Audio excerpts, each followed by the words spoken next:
பண்ணியிருக்கீங்க இவ்வளோ இது வரைக்கும்? விவசாயத்துக்காக என்ன பண்ணியிருக்கேன்னா எப்படி நான் சொல்றது?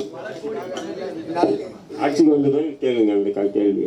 இல்லை, நீங்கள் வந்தீங்கன்னா இதை பற்றி என்ன இதெல்லாம் பண்ணுவீங்கன்னு கேட்குறேன். அதான் சொல்றது. விவசாயத்தை என்ன பண்ணுவேன்னா இவன் நேரம் பேசியிருந்தேன்ப்பா. அண்ணன் என்ன சொல்கிறேன், வேளாண்மையை மீட்டுருவாக்கம் செய்யணும், காப்பாற்றணும்னா அதை அரசு பணியாக மாற்றணும். அப்போ தான் விளைநிலங்களை விட்டு மக்கள் வெளியேற மாட்டான். விளங்க அவனுக்கு. அப்போ பாரம்பரிய விதையை மீட்டு நம்ம வேளாண்மையவே நம்ம சொல்லணும், அதை அரசாங்க பணியாக மாற்றினாதான் படித்த இளைஞர்களை செய்ய வருவாங்க. இப்போ டாஸ்மார்க்கில் சரக்கு ஊற்றி கொடுக்குறவங்களெல்லாம் எம்எஸ்சி எம்பிஏ படித்த இளைஞர்கள் தான் வேலை செய்கிறாங்க. இப்போ 13 லட்சம் பேர் வேலை இல்லாமல் 3500 வேலைக்கு தேர்வு எழுதியிருக்காங்க. பொறியியல் படித்த மாணவர்கள் 400 பேர் வாயு காவலன் வாட்ச்மேன் வேலைக்கு விண்ணப்பிச்சிருக்காங்க. அவ்வளவு வேலையின்மை இருக்குது. ஆனால் அண்ணன் சொல்கிறதுல அவரவர் வாழ்விடத்திலேயே எல்லாருக்கும் அரசு வேலை வந்துடுது. நீ வேளாண்மைனா வெறும் நெல் விளை வைக்கிறதுன்னு மட்டும் நினச்சிடாத. நீ பருத்தியிலிருந்து நூல் எடுக்கிறது, அதிலிருந்து தொழிற்சாலை, அதிலிருந்து நெசவு, அப்படி தான் நீ பார்க்கணும். அப்போ ஒன்று தொட்டு அங்கங்கே வாழ்விடத்திலே அரசு வேலை வந்துடும்.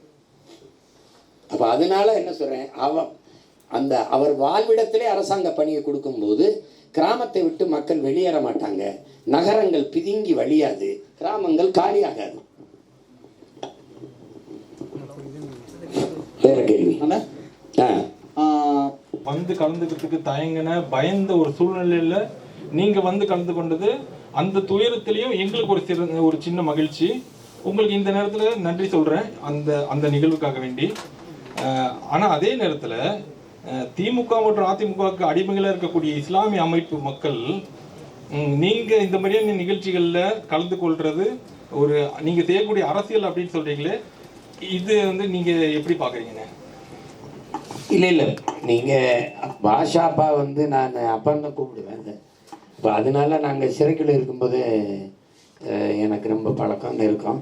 இப்போ அந்த அடிப்படையில் இது போனால் இவர்கள் இப்படி பேசுவாங்க, இப்படி எதிர்ப்பாங்க, நம்ம போனால் ஆதரிப்பாங்க, அதெல்லாம் பார்க்குறதில்ல. ஒரு அப்பாவுக்கு மகன் செய்கிற கடமையை தான் நாங்கள் போனோம். அது தெரியும் உங்களுக்கு. வீட்டில் போய் அம்மா எல்லார்ட்டையும் பார்த்து பேசிட்டு வந்தேன்.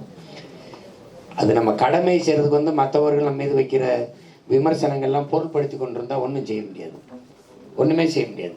அதனால் நீ என்னத்தையும் பேசிட்டு போடா, என் கடமையை நான் செஞ்சுட்டு போகிறேன்னு தான் செய்யணும். அதை தான் நான் மட்டும் இல்லை, நீங்களாக தான் செய்யணும். எந்த ஒரு செயலை செய்யும் போதும் அப்படி தான் செய்யணும். இப்போ எங்கள் அண்ணன் என் கூட நிற்கிறதுக்கு நீ எதையோ பேசிட்டு போ, நான் அவர் கூட தான் நிற்பேன்னு, நீ எதையோ சொல்லிட்டு போ, நான் என் அண்ணன் கூட தான் நிற்பேங்கிற மாதிரி தான் நம்ம நிற்கணுமே வெளியே. அது சீமான் கூட போனால் 4 பேர் ஏதாவது பேசுவாங்கன்னு அவர் நினச்சாலும் நாங்கள் செய்ய முடியாது, அப்போ ஒன்றும் செய்ய முடியாது. அதனால அது என் கடமை, அதை நான் செஞ்சேன். ஒரு அப்பாவுக்கு மகன் போய் இறுதி பயணத்தில் நிற்க வேண்டியது கடமை இல்லையா, அதை நான் செஞ்சேன். அப்புறம் இன்னொரு கேள்வி,